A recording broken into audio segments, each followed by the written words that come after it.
Everyone was smiling, wine glasses clinking, candles flickering, waiters sweeping by in smooth choreography when I stood up and said, "I've been promoted to Director of Operations." Applause. Cheers. My manager beamed. My husband squeezed my hand. Then, exactly 3 seconds later, just like I knew she would, my sister gasped, clutched her stomach, and crumpled dramatically onto the floor.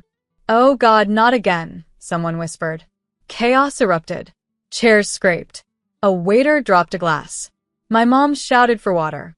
My dad was already unbuttoning his shirt collar like he might faint in sympathy. And me? I calmly reached into my purse, pulled out my phone, and connected it to the Bluetooth speaker. "Before we call the ambulance," I said, standing slowly, "I think it's time we all watched this." The room froze.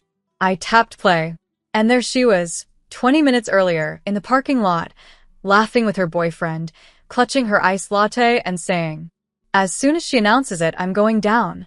Like fully collapsing. "It'll steal the spotlight for the rest of the night. Just wait." My name is Riley. And from wherever you're watching this, stay with me. Because have you ever been gaslit so many times, you started second-guessing your own joy? Have you ever dimmed your own light out of guilt for someone else's theatrics? I used to feel sorry for her. Her mystery illness. The attention. The constant emergencies that only seemed to strike when I was finally winning. But not anymore. This time, I came prepared. Because some sisters fake illness. And some sisters record receipts. My sister was still writhing on the floor when the video ended. Nobody clapped. Nobody gasped. They just stared, like they were finally seeing the truth they'd ignored for years. Her eyes fluttered open. "Wow, what is this?" "Reality," I said. "Welcome to it." And while everyone stood there, too stunned to speak, I sat back down, took a sip of champagne, smiled at my promotion cake. Because the only thing sweeter than success is serving it cold. Silence thickened around us like fog. My sister blinked, still sprawled dramatically on the floor, like she forgot how legs work. But the spotlight she craved had shifted, hard. Everyone's eyes were glued to the screen. No tears now. No pity. Just disgust. The video had ended only seconds ago, but it rang louder than any scream she could fake.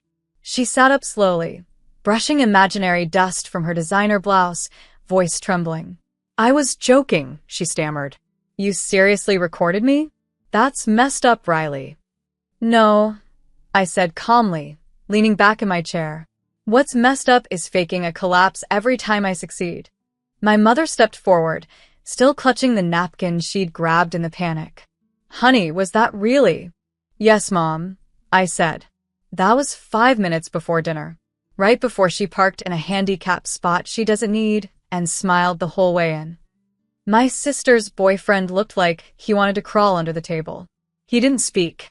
He didn't have to. He was in the video, too. Laughing. Encouraging it. "The drama's part of her charm," he'd said. "You've got to time it just right." She tried to stand, wobbling like she was still in character. "People here know I've been dealing with chronic issues for years," she said, voice tightening. "Not everything is about you." I laughed then. Not bitter. Just done. "You're right," I said. "Tonight wasn't supposed to be about you. But you made sure it was." I turned to the table of executives from my company, men and women who had watched the whole scene with narrowed eyes. My boss raised his glass and said quietly, "To Riley, for always coming prepared." A few people chuckled. My sister's face turned white, because for once, her drama hadn't stolen the spotlight. It had handed it to me. She stormed out 5 minutes later, dragging her humiliated boyfriend behind her like a broken prop. And the moment the door closed behind them, the room relaxed. Laughter returned. Wine poured.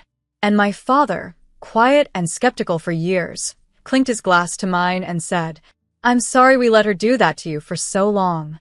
I nodded, holding back tears, because it was the first time someone in the family finally said it. But this was just the start. She didn't know it yet, but that video was only one of many. She blocked me the next morning. Text, social, even email. A full digital tantrum, exactly what I expected from someone whose favorite trick just went up in flames. But blocking me wouldn't stop what came next, because the video had done more than expose her.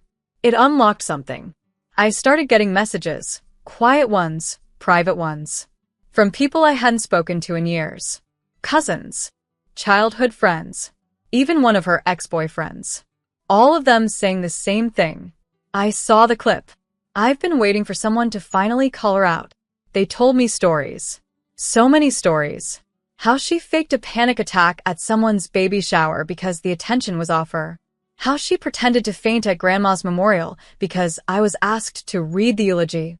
How she once told an old friend's fiancé that she had early signs of MS, just to keep him from proposing.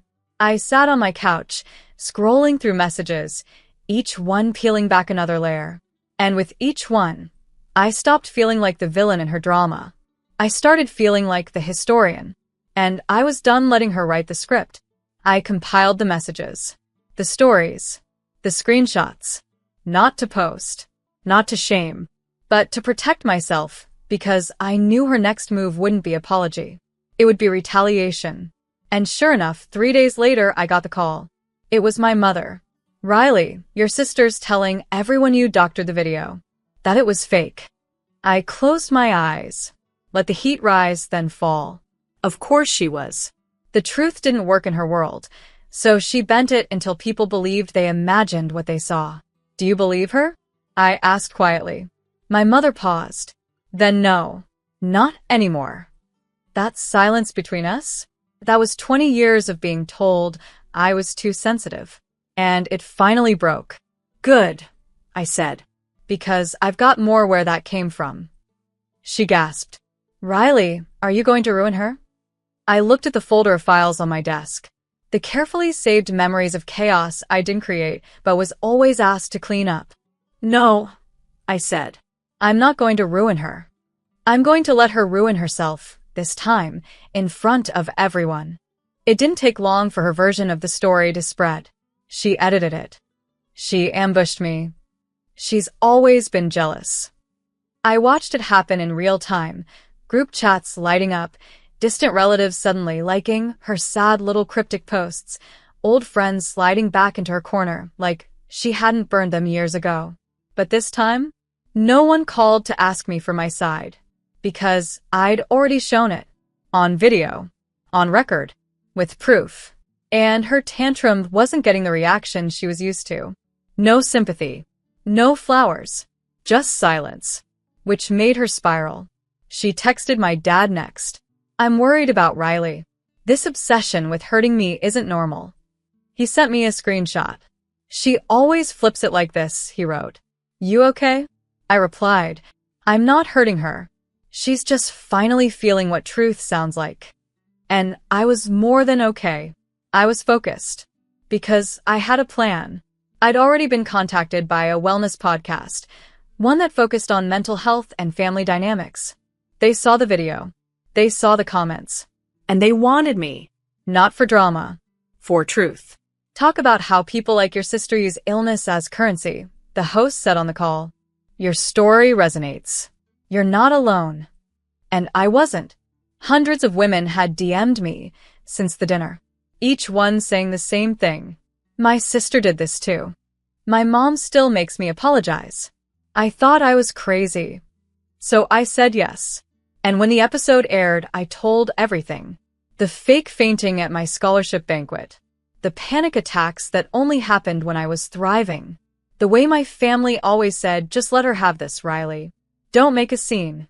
But this time, I made the scene. Not with screaming. Not with revenge.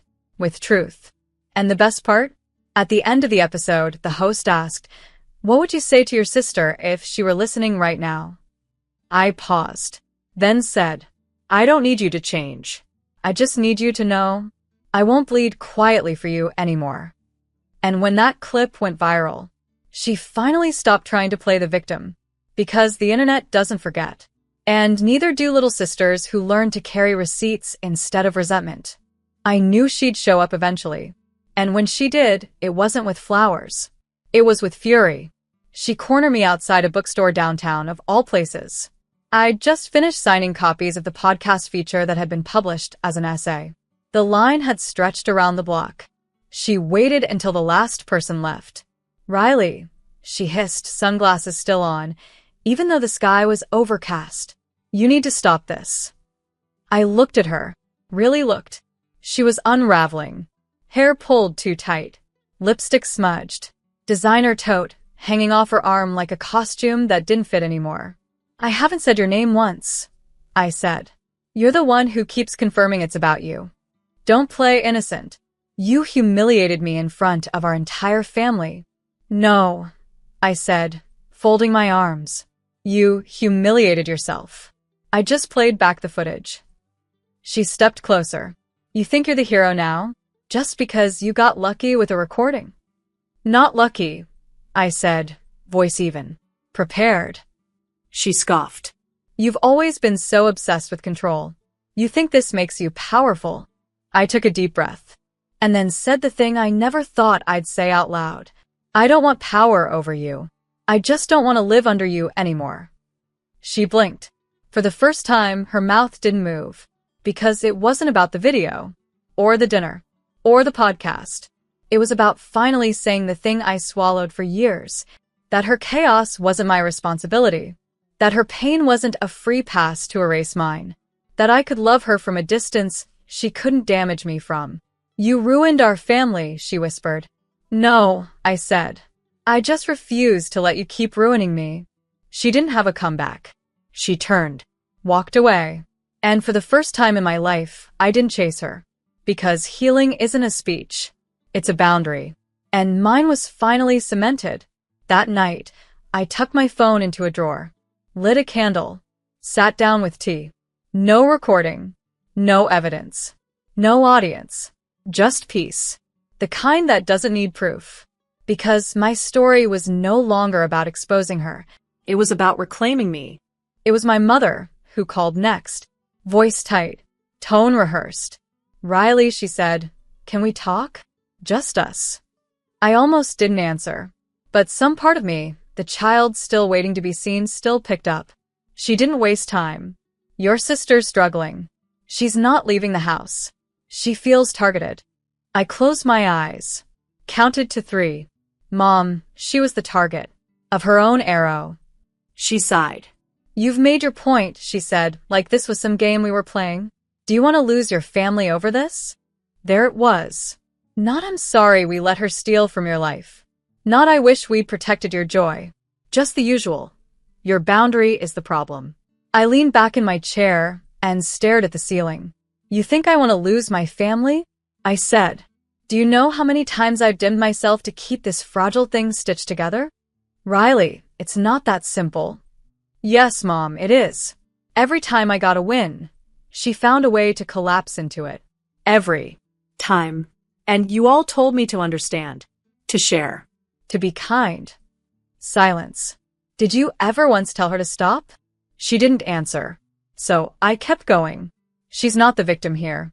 She just hates that I finally refused to play the understudy in her one-woman tragedy." More silence. Then, quietly, she said, "She doesn't know who you are anymore." I smiled. Good. That means I've finally changed. Because for the first time, I wasn't begging to be heard. I was letting them sit in their own echo chamber and figure it out without me. We ended the call politely. But that night, I received a message from my cousin. A screenshot of a group chat I'd never been in. The family thread. My sister had left it.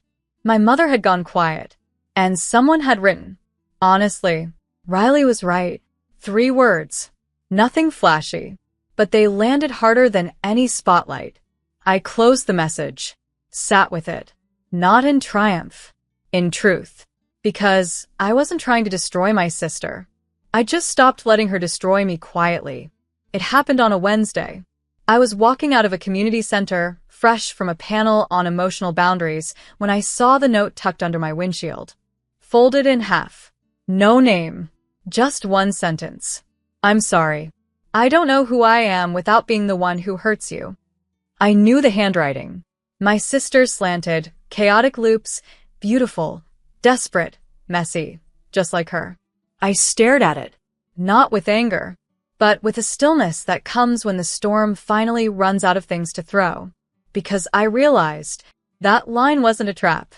It was a confession. She had built her identity on shadowing mine, collapsing when I rose, grieving when I thrived, suffocating me softly with 1,000 tiny crises no one dared question.